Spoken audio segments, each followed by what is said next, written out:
Hari ini kita akan belajar kembali kebenaran firman Tuhan.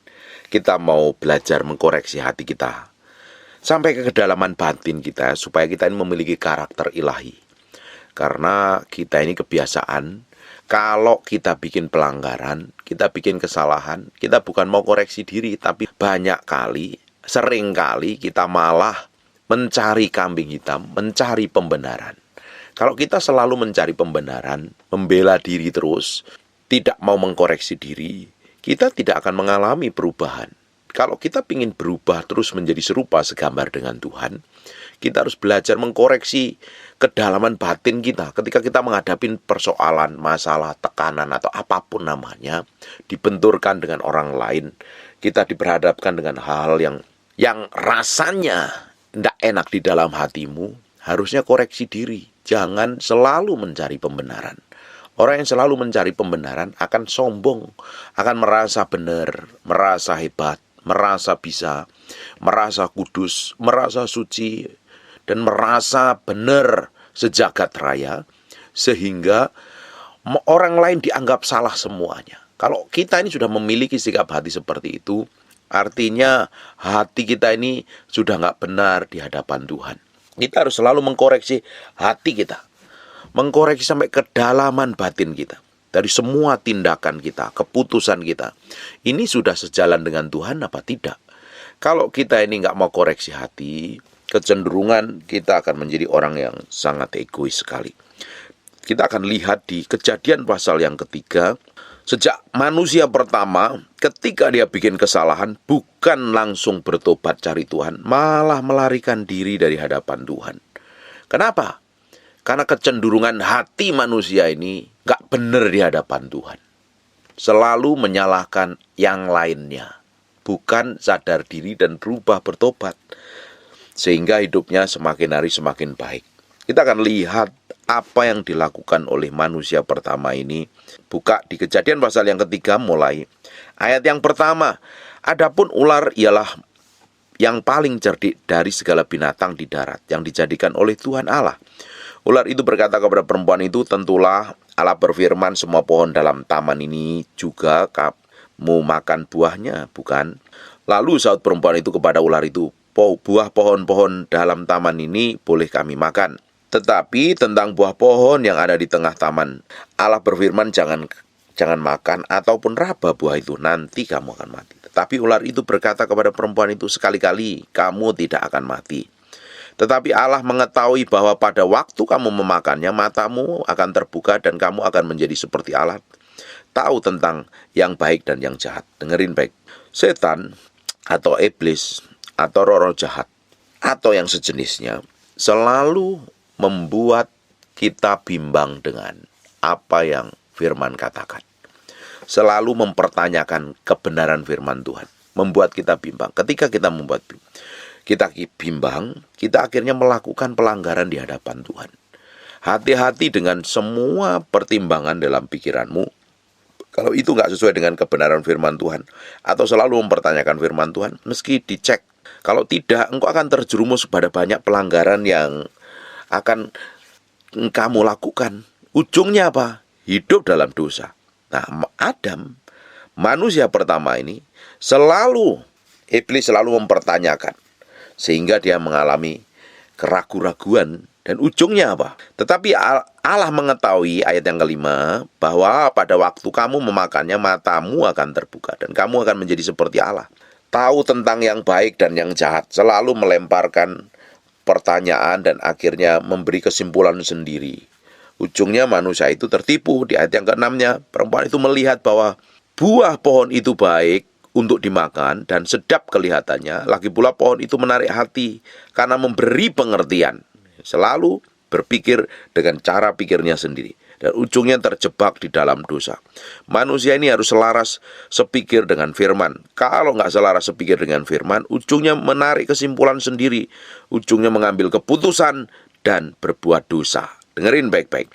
Pikiran kita, kemauan kita, kehendak kita ini harus selaras dengan firman.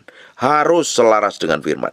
Jangan pernah mempertanyakan firman. Kalau kita ini mempertanyakan Tuhan, ujungnya kita jadi nggak percaya loh. Kita bisa dijebak dengan berbagai macam tipu daya setan.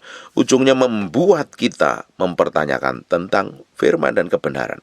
Perempuan itu melihat bahwa buah pohon itu baik untuk dimakan dan sedap kelihatannya. Lagi pula pohon itu menarik hati karena memberi pengertian.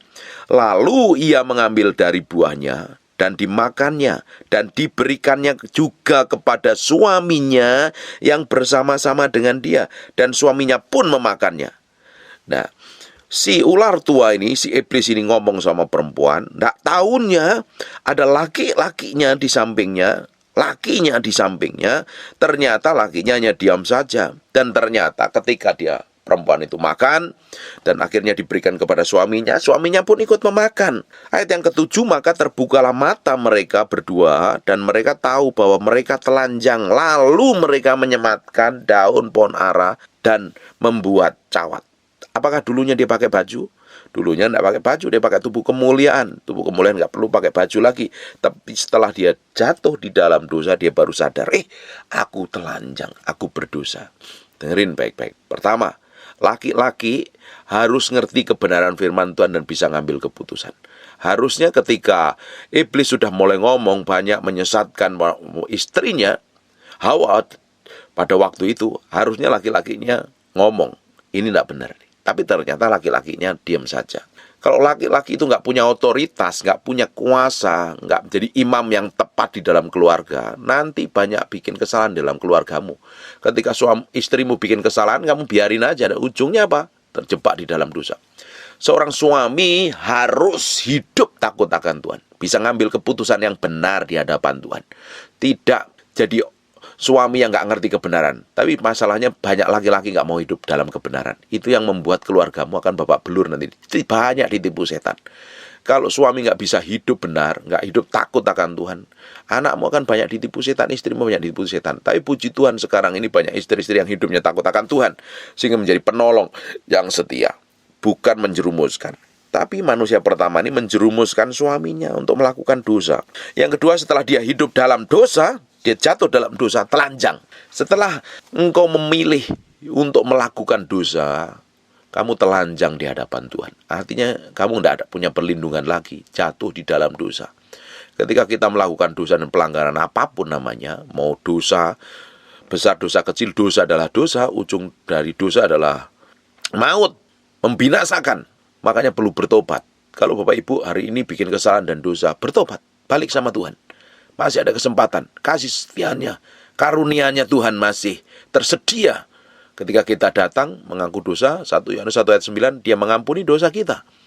Dia melepaskan kita dari semua dosa. Dan dia mengampuni dengan darahnya, posisi kita kudus suci, tak bercacat celah di hadapan Tuhan. Kalau kita mengaku dosa di hadapan Tuhan. Kalau tidak, hidupmu tidak dalam perlindungan Tuhan, terbuka, telanjang. Dan setan bisa hajar, setan bisa habisin, setan bisa injak-injak, setan bisa kuasai bagian hidup kita hari ini. Kalau masih melakukan dosa dan pelanggaran, bertobat, balik sama Tuhan. Kasihi Tuhan, cintai Tuhan, hidup benar di hadapan Tuhan. Tuhan sanggup memulihkan. Setiap orang yang jatuh di dalam dosa, posisinya langsung telanjang di hadapan Tuhan. Telanjang artinya tidak hidup dalam perlindungan ilahi. Bertobat, balik sama Tuhan, solusinya. Perhatikan yang ke-8. Ketika mereka mendengar bunyi langkah Tuhan Allah yang berjalan-jalan di taman itu pada waktu hari sejuk, bersembunyilah manusia dan istrinya itu terhadap Tuhan Allah di antara pohon-pohon taman. Sudah tahu melakukan dosa dan pelanggaran bukan datang kepada Tuhan, selalu menjauh daripada Tuhan. Nah, kecenderungan manusia kalau bikin dosa bukan buru-buru datang kepada Tuhan, tapi malah jauh daripada Tuhan. Udahlah, aku malaslah ibadah, malaslah aku berdoa, malaslah aku melakukan ini dan itu. Kalau kita nih sengaja menjauh daripada Tuhan, hidupmu akan tambah babak belur loh, hancur loh. Justru kalau kita ini bikin pelanggaran, cepat bertobat dan balik sama Tuhan. Tuhan akan sanggup memulihkan kok. Berapa banyak dari antara kita yang sengaja melakukan berbuat dosa, bukan malah bertobat, malah menjauh daripada Tuhan. Dan ini mencontoh manusia pertama ini. Ketika mereka mendengar bunyi langkah Tuhan Allah yang berjalan di dalam taman itu pada waktu hari sejuk, bersembunyilah manusia dan istrinya itu terhadap Tuhan Allah di antara pohon-pohonan dalam taman itu. Dikira dia bisa bersembunyi dan Tuhan gak lihat. Tuhan itu maha tahu. Tuhan Maha mengerti, Tuhan menyelidiki hati, Tuhan tahu sampai kedalaman batin kita. Kemanapun kita pergi, Roh Tuhan selalu menyertai kita. Kita nggak bisa bersembunyi dari hadapan Tuhan. Semuanya terlihat jelas di mata Tuhan. Kita nggak bisa lari. Kemana aku dapat pergi menjauhi Roh-Mu? Ke ujung bumi, Engkau ada di sana. Ke bawah dunia orang mati, Engkau ada di sana. Dimanapun kita pergi, Tuhan melihat dan memperhatikan hidupmu sampai hal kedalaman batinmu. Tuhan lihat, Tuhan perhatikan. Justru harusnya kalau sudah seperti itu, ya kita ini harus hidup transparan di hadapan Tuhan. Karena nggak ada yang tersembunyi di hadapan Tuhan. Kalau bikin dosa dan pelanggaran, cepat bertobat balik sama Tuhan. Jangan malah lari dari hadapan Tuhan. Lari dari komunitasmu, lari dari ibadah, lari dari orang-orang di sekitarmu yang hidupnya benar. Ujung hidupmu akan tambah babak belur dan kacau. Kalau orang bikin kesalahan dan dosa, tidak mau bertobat, malah jauh dari pertemuan-pertemuan ibadah, hidupmu tambah terjerumus, jatuh, dan hancur. Hari ini harusnya beri hati kita ini sepenuhnya di hadapan Tuhan. Setiap hari ketika kita punya pelanggaran dan dosa, langsung kita datang kepada Tuhan, minta ampun, dan Tuhan sanggup pulihkan. Jangan pernah lari dari dosa dan pelanggaranmu. Cari Tuhan dan kasihin Tuhan. Perhatikan ayat ke-9. Tetapi Tuhan Allah memanggil manusia itu, berfirman kepadanya, di mana engkau? Tuhan ngerti, Tuhan melihat. Tetapi Tuhan masih penuh belas kasihan loh. Panggil kemanapun kau pergi. Kalau engkau hari ini berdosa, bikin dosa dan pelanggaran, koreksi hatimu. Tuhan masih memanggilmu. Tuhan masih berikan kasih setianya. Apalagi engkau mendengarkan firman ini dan hidupmu masih kacau, babak belur, merasa benar, merasa hebat, sombong, belagu, sok benar padahal hidupnya kacau. Nggak seperti yang kamu katakan, karaktermu buruk dan menjadi batu sandungan. Tuhan panggil kamu untuk bertobat, balik sama Tuhan hari ini. Ayat yang ke-10, ia menjawab, ketika aku mendengar bahwa engkau ada dalam taman ini, aku menjadi takut karena aku telanjang, sebab itu aku bersembunyi. Udah ngapain? Udah tahu tiap hari bergaul sama Tuhan. Kalau bikin kesalahan dosa, datang sama Tuhan. Tuhan, ampuni dosaku. Aku bikin kesalahan, aku bikin pelanggaran. Jangan tutupin dosamu dengan perbuatan yang menipu. Datang dan akuin dosa dan pelanggaranmu, dan Tuhan sanggup memulihkannya kok. Tuhan tetap melihat sampai kedalaman batin kita loh. Bahkan hal yang tersembunyi di dalam batin kita, Tuhan tahu. Motivasi hati kita, semuanya. Tidak ada yang tersembunyi di hadapan Tuhan. Hidup kita semuanya transparan di hadapan Tuhan. Kita harus benar-benar memberi hati ini sama Tuhan, memberi hidup ini sama Tuhan. Ayat yang ke-11. Firman-Nya, siapakah yang memberitahukan kepadamu bahwa engkau telanjang? Apakah engkau makan dari buah pohon yang kau larang kau makan itu? Apakah kira-kira Tuhan nggak tahu bahwa manusia ini makan pohon pengetahuan baik dan jahat? Tuhan tahu. Tapi Tuhan masih beri kesempatan untuk menjelaskan manusia. Tuhan tuh masih sopan sama kita. Tuhan tuh masih sayang sama kita. Kalau kita bikin dosa, Tuhan nggak langsung hajar loh. Tuhan masih beri kesempatan sama kita. Ini manusia nggak langsung didamprat habis ini. Adam dan Hawa nggak langsung didamprat habis. Tuhan masih tanya. Tetapi lihat nih apa yang terjadi ini. Ini sampai hari ini orang sering lakukan ini. Manusia itu menjawab, ayat yang ke-12. Perempuan itu yang kau tempatkan di sisiku, dialah yang memberi dari buah pohon itu kepadaku, maka aku makan. Bukan bertobat, balik sama Tuhan kalau bikin dosa dan pelanggaran, tapi cari pembenaran dia. Tuh perempuan yang kau tempatkan di sisiku. Kan gak sopan ini. Perempuan yang kau tempatkan di situ, seakan-akan si Hawa ini cari pembenaran diri bahwa dianya ini jatuh di dalam dosa karena perempuan yang ditempatkan Tuhan di sisinya. Harusnya kan dia sadar diri bahwa dia makan, waktu perempuan itu ditipu juga dia di sampingnya perempuan itu. Ketika iblis menipu, menjerat, menjebak, dan akhirnya dia makan buah pengetahuan baik dan jahat, akhirnya mereka jatuh dalam dosa.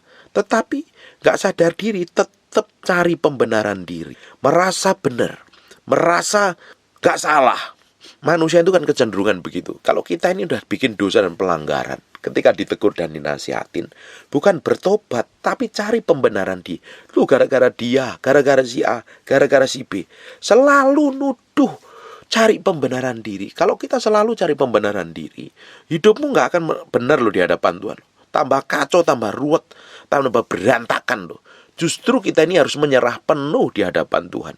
Jangan mencari pembenaran diri. Ketika kau bikin dosa dan pelanggaran, ketika dinasihatin oleh siapapun orangnya, apalagi ditegur Tuhan, jangan cari alasan, apalagi cari kambing hitam. Gara-gara si A, gara-gara si B, gara-gara si C. Kalau seperti itu, hatimu tuh keras, dekil, gak sopan di hadapan Tuhan. Harus sungguh-sungguh memberi hati, memberi hidup kita ini sepenuhnya di hadapan Tuhan, supaya hidup kita semakin mau diperbarui. Kalau kita ini udah bikin kesalahan dan pelanggaran, tapi gak mau koreksi diri, tapi cari kambing hitam, kamu adalah manusia yang keras kepala.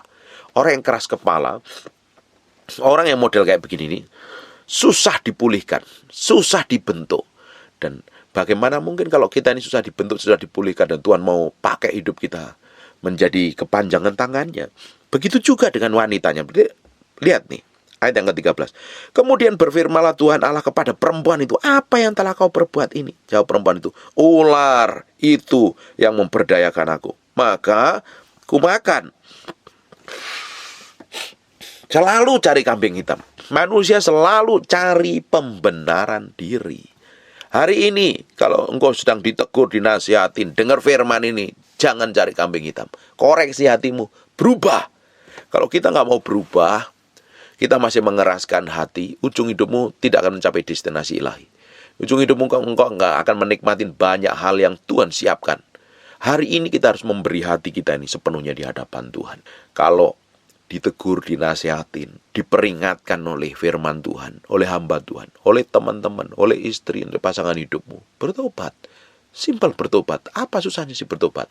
Orang yang keras hati, selalu cari pembenaran diri, membela diri, susah untuk bertobat. Karena apa? Merasa dia yang sudah benar melakukannya. Merasa gara-gara orang lain dia hancur, dia berdosa, dia mengalami kegagalan. Kalau kita selalu nuduh orang lain dan kita nggak mau berubah, hidup kita nggak akan susah dipulihkan Tuhan. Susah sekali mengalami terobosan. Mengalami pemulihan yang datangnya dari Tuhan. Tuhan tanya sama Adam, kenapa kamu melakukan ini? Dia tuduh perempuan itu. Perempuan itu ditanya, selalu nyalahkan setan. Berapa banyak dari kita bikin kesalahan pelanggaran, setan ujung-ujung yang disalah-salahin. Padahal kita sendiri mengambil keputusan dengan sadar diri, tetapi setan selalu jadi kambing hitam. Harusnya kita koreksi hati kan, koreksi diri. Jangan cari pembenaran diri, koreksi hati sepenuhnya di hadapan Tuhan. Semakin hari kita mengkoreksi hati kita, semakin hari kita memberi hati kita di hadapan Tuhan, semakin kita mau belajar banyak berubah di hadapan Tuhan, menjadi serupa dan segambar dengan Tuhan. Penting ini, jangan selalu menyalahkan orang lain, cari pembenaran diri. Bapak Ibu, semua yang terjadi dalam hidup kita itu diizinkan Tuhan terjadi, supaya kita ini belajar semakin berubah menjadi serupa segambar dengan Tuhan.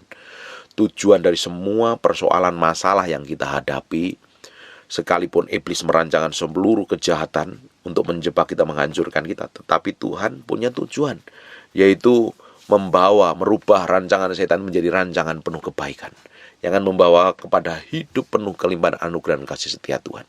Tuhan akan membawa hidup kita mengalami breakthrough dan terobosan. Tuhan mau membawa kita dalam pemulihan. Selama kita mau bertobat dan berubah dan sadar diri, mau diubah menjadi seperti yang Tuhan mau, Tuhan inginin, cukup kita memiliki sikap hati yang benar di hadapan Tuhan. Tuhan akan sanggup memulihkan hidup kita. Tapi kalau kita ini merasa benar, merasa hebat, merasa pintar, merasa mampu, ya susah kamu dipulihkan Tuhan. Banyak sekali istri-istri menyalahkan suaminya. Ini loh gara-gara suamiku yang selingkuh. Ini loh gara-gara suamiku yang berjudi, yang hidup gak takut-takut, Tuhan aku ngalami kayak begini. Stop komplain. Stop nyalain orang lain hari ini. Koreksi hatimu sendiri. Balik sama Tuhan, bertobat. Tuhan sanggup pulihkan hidupmu. Jangan pernah menyalahkan orang lain. Jangan pernah cari kambing hitam untuk membenarkan dirimu. kita ini siapa di hadapan Tuhan. Kita hanya berserah aja sama Tuhan. Orang nyatanya kita ini masih banyak pelanggaran. Kita masih banyak mengalami kekurangan dan kegagalan. Kita bertobat aja balik sama Tuhan. Berubah seperti yang Tuhan mau. Awali hidup kita ini memiliki sikap hati yang benar di hadapan Tuhan. Memiliki hati yang lembut. Ditegur, cepat berubah, cepat bertobat. Balik sama Tuhan. Jangan mengeraskan hati. Kalau udah tahu salah, nggak mau bertobat, ujung hidupmu akan kacau dan babak belur kok. Kalau kita mengeraskan hati, siapa yang sanggup memulihkan hidup kita? Susah sekali orang yang mengeraskan hatinya itu bisa berubah. Kalau orang itu susah ditegur dan dinasihatin, ya ujungnya apa? Ya ujungnya pasti hidupnya sendiri nggak akan ngalami breakthrough dan terobosan. Sekarang buka di Amsal 29 ayat yang pertama. Siapa bersih tegang leher walaupun telah mendapat teguran? Ini sudah ditegur, sudah dinasihatin, tapi ngotot bersih tegang leher, ya marah, nggak terima, ngamuk, jerat-jerit, membenarkan diri, mencari pembenaran diri. Sudah tahu salah, ditegur, tapi nggak mau berubah, membela diri cari kambing hitam. Orang-orang model kayak begini nih akan sekonyong-konyong diremukkan tanpa dapat dipulihkan. Ini kalau sudah diremukkan tanpa dipulihkan sendiri, ya repot urusannya. Ini kan Alkitab yang ngomong. Orang yang keras kepala itu sekonyong-konyong diremukkan tanpa dipulihkan. Tuhan aja nggak sanggup pulihkan loh orang-orang yang keras kepala model kayak begini. Nyatanya bangsa Israel itu keras kepala, ujungnya mati di padang gurun. Orang yang keras kepala nggak mau bertobat, ujungnya engkau sendiri akan tanggung akibatnya. Kau akan tanggung resikonya. Jangan jadi orang yang keras kepala gitu loh. Selalu cari pembenaran diri, selalu merasa benar, nggak bisa ditegur, marah, ngamuk, tersinggung, kecewa, sakit hati. Gara-gara apa? Nggak bisa dinasihatin, nggak bisa ditegur, nggak bisa diberikan masukan. Karena merasa benar, maha suci, maha kudus. Padahal kelakuannya busuk, jahat, menjengkelkan, dan bencekno sekali. Hari ini kan, koreksi sampai kedalaman batinmu. Ini terutama nih para hamba Tuhan ini biasanya nih kalau merasa sudah dekat dengan Tuhan, merasa bisa khotbah, merasa dipakai Tuhan, merasa diurapi, merasa bisa melayani dengan karunia, biasanya itu susah dikasih masukan ini. Hamba Tuhan juga harus belajar memiliki sikap hati yang benar. Jangan benermu sendiri terus. Terima masukan dari orang lain. Terima masukan dari suamimu, terima masukan dari istrimu, dari anak-anakmu. Belajar, jangan keras kepala. Benarmu sendiri, hebatmu sendiri. Kita belajar memiliki sikap hati yang benar. Apalagi nih orang-orang yang sudah hidup mapan, hidup kaya, berkecukupan, sadar diri. Jangan terlalu merasa benar. Karena engkau sudah hidup berkecukupan, seakan-akan gak butuh Tuhan. Kita tetap butuh Tuhan, kita tetap butuh nasihat. Kalau kita nih selalu merasa di atas, merasa benar, merasa suci, merasa kudus, merasa segala-galanya, akhirnya kita itu menjadi orang yang keras hati, sombong tanpa disadari, ujungnya hancur dan menjatuhkan. Siapa bersih tegang leher, walaupun telah mendapat teguran, akan sekonyong-konyong diremukkan tanpa mendapat dipulihkan lagi. Saya ini belajar bertahun-tahun untuk menaruh hati saya ini di hadapan Tuhan. Seringkali Tuhan pakai orang-orang di sekitar kita untuk menegur dan nasihatin, terima teguran dan nasihatin. Kalau kita ini sudah melakukan kebenaran, tetapi orang tuduh, orang fitnah, orang caci maki, atau orang nasihatin, terima itu sebagai nasihat, sebagai masukan yang baik. Kita jangan alergi dengan nasihat, kita jangan alergi dengan teguran.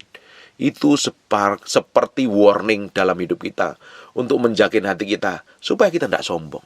Tapi kalau kita ini udah nggak bisa dinasihatin, nggak bisa ditegur, nggak bisa terima masukan, kita itu sebenarnya sudah jatuh di dalam dosa. Tinggal tunggu waktu aja. Kehancuran akan mendatangi hidup kita. Jadilah orang yang rendah hati. Belajar rendah hati. Jangan ngotot terus sama Tuhan. Belajar. Jangan cari kambing hitam terus. Menyalahkan orang lain. Koreksi hatimu. Karena kita cenderung memiliki kesukaan menyalahkan orang lain. Kita lebih cenderung menilai orang lain. Menganggap orang lain salah. Dan menganggap diri kita benar. Tapi kalau kita ini belajar mau rendah hati ya. Koreksi hati sampai kedalaman. Biar kita ini didapati menjadi orang yang selalu mau dirubah. Kalau kita mau terima nasihat, terima masukan, terima teguran, hati kita menjadi hati yang lembut loh. Bisa diubah Tuhan. Orang yang diubah akan memberitakan kemasuranku. Umat yang kubentuk akan menceritakan kemasuranku, memberitakan kemasuranku. Orang yang dibentuk Tuhan, hatinya yang lembut, hatinya yang mau diubah, hati yang mau diproses Tuhan. Jangan jadi orang keras kepala nih. Adam menyalahkan wanita itu, padahal Adam di situ ketika Hawa lagi berbicara dan ditipu daya oleh si iblis, diam saja Adamnya. Waktu ditegur Tuhan dinyalain perempuan itu. Perempuan itu nyalain si iblis.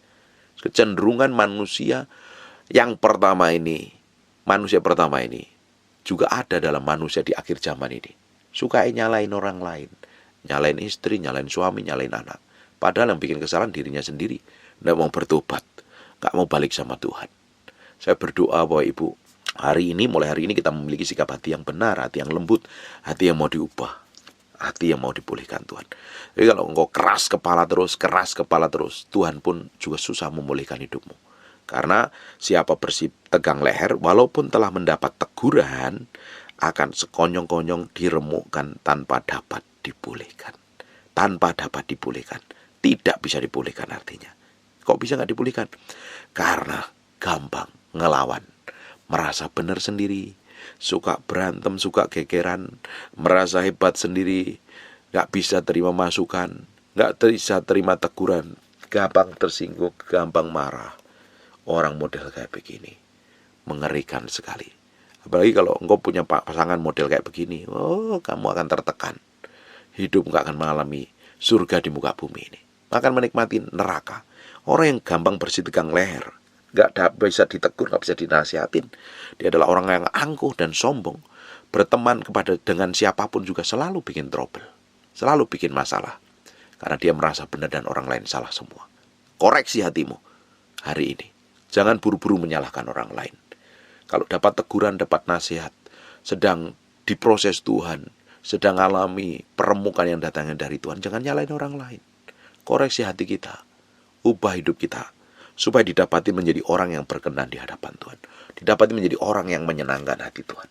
Saya berdoa, hari ini hidupmu mulai belajar memiliki sikap hati yang lembut. Sikap hati yang terus diubahkan menjadi serupa, segambar dengan Kristus Yesus Tuhan. Amin. Tutup matamu, tutup Alkitabmu, kita berdoa. Bapak, terima kasih buat firman-Mu, kami materaikan dengan darah anak domba, firman itu nempel dalam batin kami. Terus saya firman itu menjadi kehidupan buat hidup kami. Ajarin kami memiliki sikap hati yang benar di hadapan-Mu. Ajarin kami Tuhan bersikap benar di hadapan, memiliki sikap hati yang lembut, mau dibentuk, mau diproses. Terus hidup kami di bawah untuk menyenangkan hati Tuhan. Apapun yang kami alami, apapun yang terjadi hidup kami percaya Tuhan bekerja di dalamnya untuk mendatangkan kebaikan buat kami. Tuhan, terima kasih. Bagimu segala pujian, hormat, dan pengagungan. Proses terus kami Tuhan. Dapatin hati kami ini benar di hadapan-Mu. Hati kami ini terus mau diubah seperti yang Engkau mau. Kamu berdoa untuk orang yang sedang sakit dan mengalami kelemahan tubuh oleh bilur Yesus, oleh darah Yesus. Jadilah Engkau tahir, jadilah Engkau sehat, jadilah Engkau sembuh seperti sedia kala. Kami berdoa, anugerah kemurahan-Mu terus melimpahin kami, kemanapun kami berjalan. Topang kami, terus lembutkan hati kami. Kami mau nurut hidup seperti yang Kau mau dan Kau inginin. Kami suatu hari didapati menjadi orang-orang yang berkenan dan menyenangkan hati-Mu. Dalam nama Yesus kami berdoa dan mengucap syukur. Haleluya. Amin. And God bless you. Tutup mata, dipenuhi kemuliaan.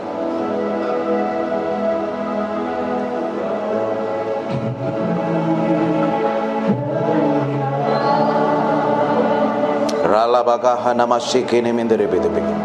Dipenuhi pujian, kami berikan padamu Tuhan, korban pujian. Kau saja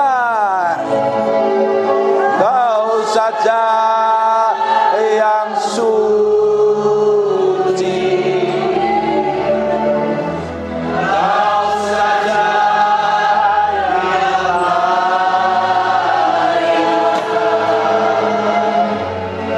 Kau layak terima glori. Yesus, Kau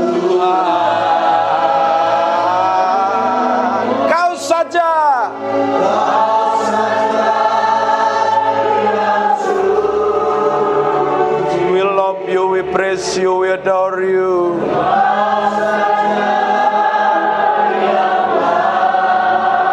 Kami menyembahmu,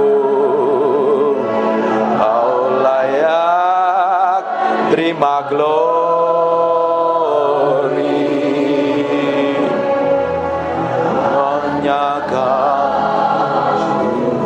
dipenuhi kemuliaan.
Sembah.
Jesus, we love you, we praise. Yes, Tuhan. Terus, aku berdoa urapan itu sedang bergerak dalam ruangan ini. Now in Jesus' name. Fill in Jesus' name.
Ada beberapa orang di sini yang sedang sakit. Taruh tangan kananmu di bagian yang sakit. Saya mau berdoa.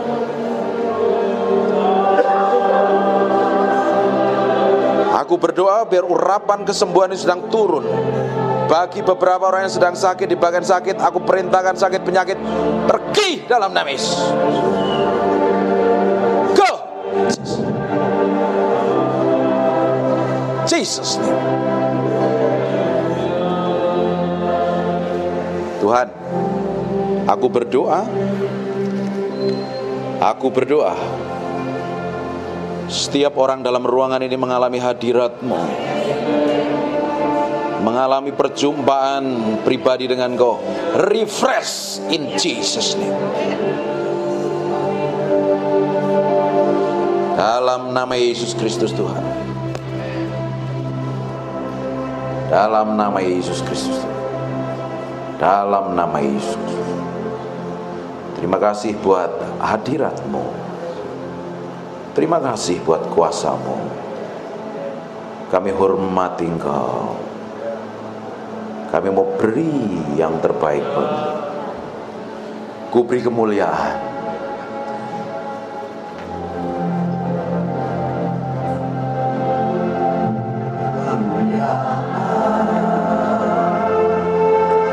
Dan hormat, ku angkat suara pujian, ku agungkan nama-Mu, ku beri kemuliaan dan hormat, ku angkat suara pujian, ku agungkan nama-Mu.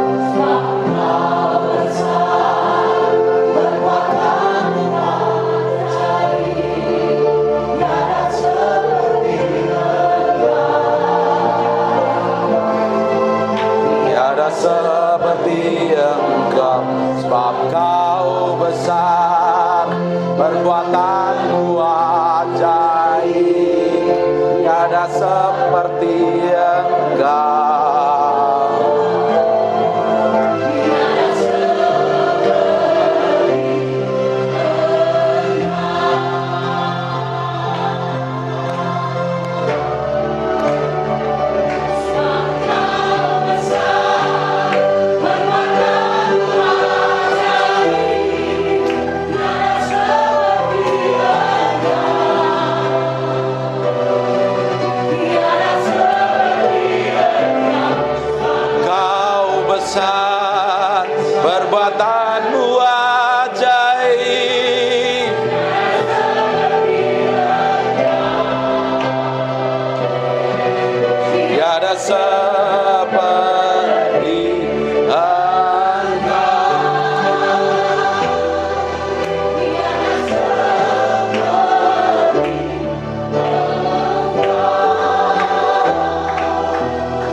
yang meriah buat Yesus Raja yang Maha Mulia. We thank you, we praise you, we adore you.